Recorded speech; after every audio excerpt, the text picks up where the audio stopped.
we always give that advice to young people, diba? Listen to your heart. Listen to what your gut is telling, to your instinct. Paano ginagawa yun? Like, how do you tune into that?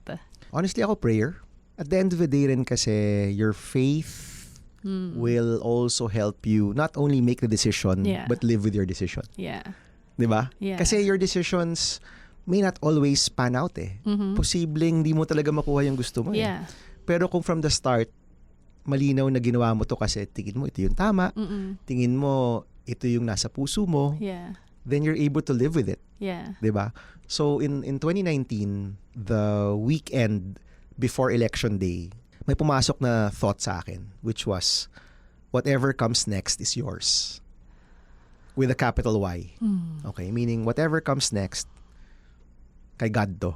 And by Monday, I lost. 'Di ba? I didn't think I would lose because I was polling actually within the 12 eh. Yeah. So medyo na-shock ako doon. But upon reflection, as in sinulat ko pa yun sa notebook ko eh. Whatever comes next is yours. I go, well, kung ito yung pumasok sa isipan ko, Yeah. kung ano man mangyari kay Lord to, hindi lang yan sa pagkapanalo, pwede rin yan sa pagkatalo, di ba? In my heart, everything that happened for a reason. Yeah. And making those decisions became easier kasi your faith is there, di ba? Na things are gonna work out. Your decisions, they're gonna work out for the best.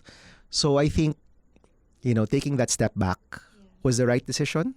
Yeah. And parang konektado lahat yan. Yeah. Di ba? It all connects.